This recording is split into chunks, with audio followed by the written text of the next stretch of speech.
kita ini kan teman-teman ini bahasanya ex napiter pernah masuk dalam kesalahan kebencian terhadap negara.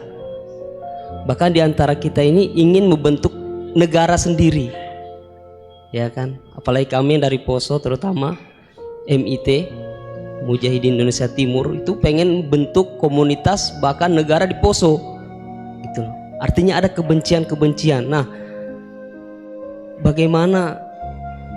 Karena kami dulunya punya doktrin negara ini negara yang togut, gitu loh.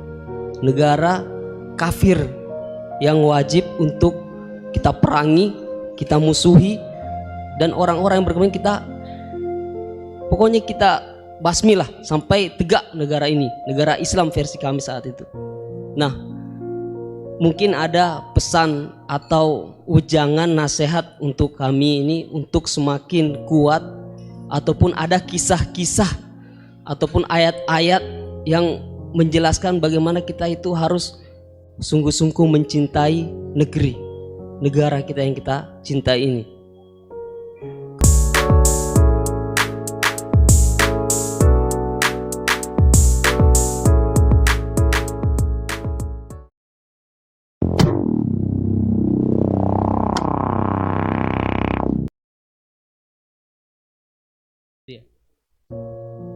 Bismillah, Assalamualaikum warahmatullahi wabarakatuh. Yang saya hormati Bapak-Bapak yang ada di depan, terutama Bapak Kiai Gus Baha. Perkenalkan, nama saya Imran, asal dari Poso, Sulawesi Tengah.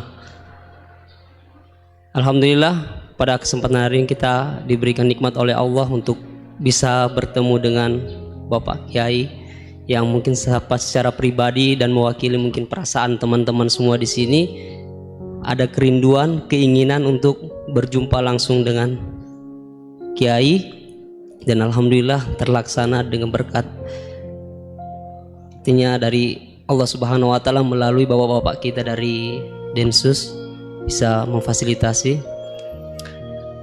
Pak Kiai, yang pertanyaan saya, kita ini kan teman-teman ini bahasanya ex napiter pernah masuk dalam kesalahan kebencian terhadap negara. Bahkan diantara kita ini ingin membentuk negara sendiri, ya kan? Apalagi kami dari Poso, terutama MIT Mujahidin Indonesia Timur, itu pengen bentuk komunitas bahkan negara di Poso, gitu loh. Artinya ada kebencian-kebencian. Nah, bagaimana? Karena kami dulunya punya doktrin negara ini negara yang togut, gitu loh. Negara kafir yang wajib untuk kita perangi, kita musuhi, dan orang-orang yang berkembang kita, pokoknya kita basmi lah sampai tegak negara ini, negara Islam versi kami saat itu.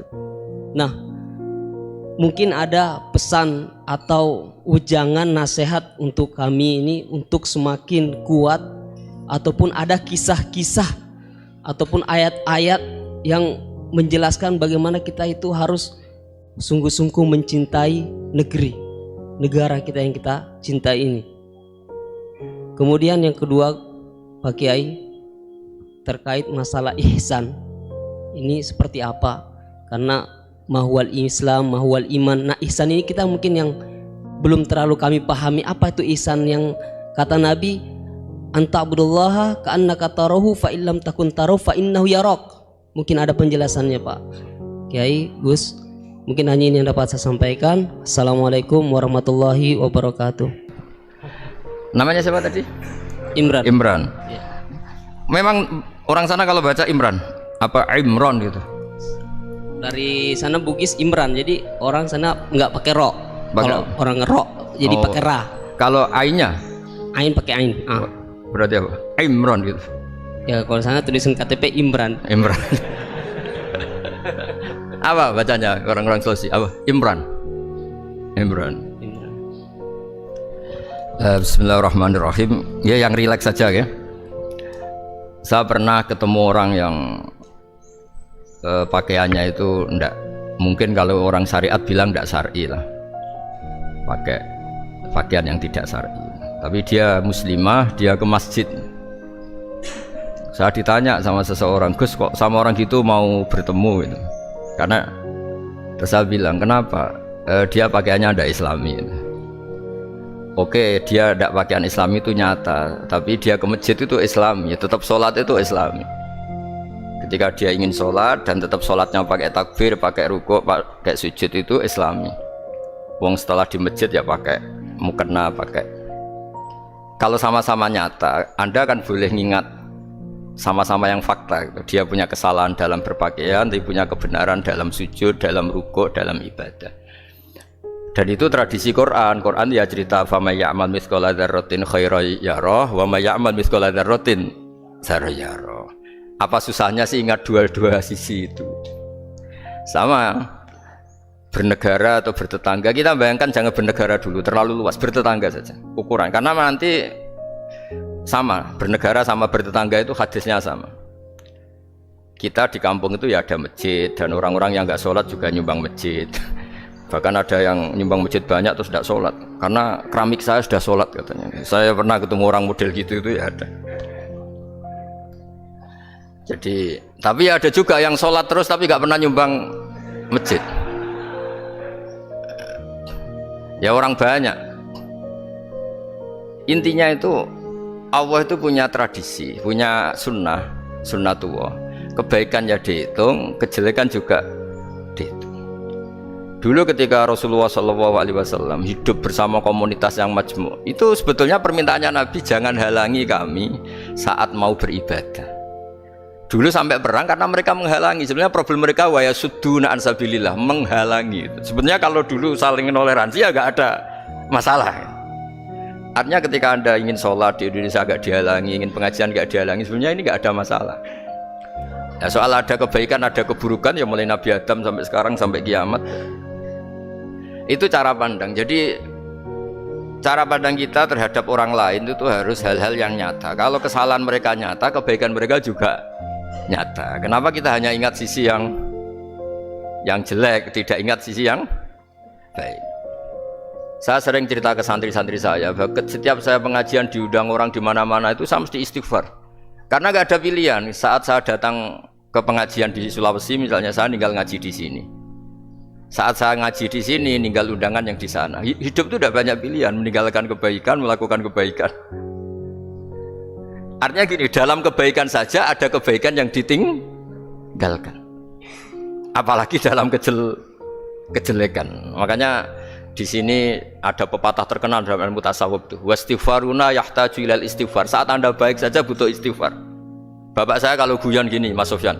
Ada imam istiqomah jadi imam masjid sampai tua sampai batuk-batuk, itu bagus istiqomah, tapi itu masalah kata bapak, akhirnya nggak kaderisasi katanya. Itu istiqomah apa nggak mau diganti orang lain katanya. Ada kiai dai di mana-mana, itu mesti orang muji, oh itu dai di mana-mana, laris nggak pernah di rumah, pondoknya pasti bubar itu karena ditinggal. Jadi kebaikan seperti ada orang sering sowan kiai, wah itu malah lebih masalah lagi kan. Kadang kiainya pas istirahat, yang disalamkan template uang jatah susu anaknya. Hari itu waya tagihan malah lari sowan kiai. Nah, harusnya di rumah ada fardu'ain tagihan listrik tak apa. Jadi makanya di hikam itu terkenal kata-kata manusia itu siapa? Manusia itu mangkanat mahasinuhu masawiyah fakih falatakunu masawihi masawiyah. Manusia itu orang ketika baik saja salah, apalagi pas salah. Coba saya misalnya pidato begini, di atas panggung saya orang alim pidato nasihati orang. Di saat yang sama seperti yang tanya Mas Wildan tadi, ada agak sopannya. Di situ ada mungkin orang yang lebih sepuh dibanding saya. Masa lebih muda kok di atas? Yang di bawah lebih tua? Ada agak sopannya. Mau nggak pidato disuruh, mau di atas disuruh, nggak sopan sama yang. Tapi misalnya yang paling sepuh pidato nggak pernah ngaji kok pidato, terus gimana?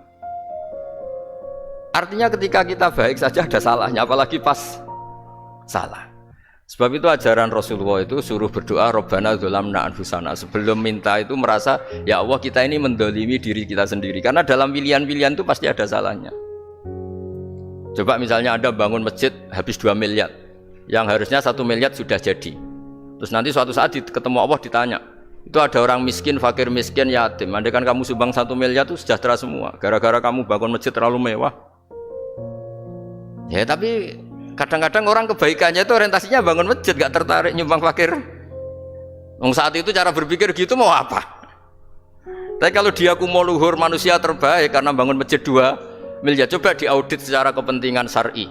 Penting mana dengan ngasih makan fakir miskin? Penting mana dengan menikahkan janda misalnya? Penting mana dengan pendidikan? Apa artinya masjid mewah orang nggak tahu halal haram, nggak tahu najis, nggak tahu cara sesuci, nggak tahu cara adzan yang benar? Terus penting mana untuk beli kitab sama dipakai masjid? Apa artinya beli kitab apa tapi nggak makan? Penting mana makan sama beli kitab? Ada auditnya.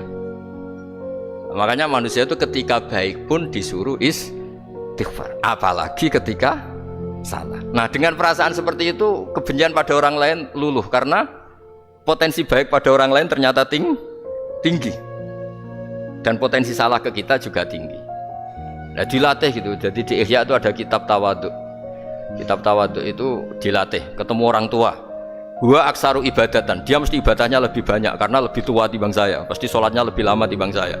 Ketika Anda sudah tua melihat anak-anak, gua aqallu minni maksiatan, mesti maksiatnya tidak banyak karena masih kecil. Terus ketika melihat orang fasik maksiat, la'alla wa yatubu alaih fa inna wa tawwabur rahim, mungkin Allah memberi tobat, bisa saja. Umar itu ingin bunuh Nabi, tapi Allah memberi tobat. Yang sowan kiai saja tidak mesti dapat tobat. Umar ingin bunuh Nabi, tapi Allah memberi tobat. Akhirnya ya tobat jadi Islam yang baik. Dalam sejarah Wali Songo, Kalijogo sowan Sunan Bonang itu ingin garong, tapi malah jadi muridnya jadi wali. Kalau Allah sudah menghendaki tidak ada ya. Perang Uhud orang Islam kalah itu karena panglimanya siapa? Khalid bin Walid. Tapi dia malah yang dapat hidayah. Nah sama orang yang sekarang Anda benci bisa saja Allah merencanakan ada apa? Hidayah di situ.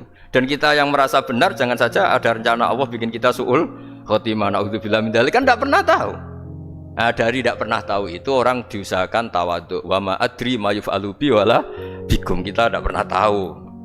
Makanya meskipun saya ini kiai terus kata orang banyak itu ketok, kalau istighfar ya nangis betul ya. Coba kan nggak perlu di depan umum, nanti ada penampilan kan ribet kan nanti. Sudah nangis nggak ikhlas, nggak mutu.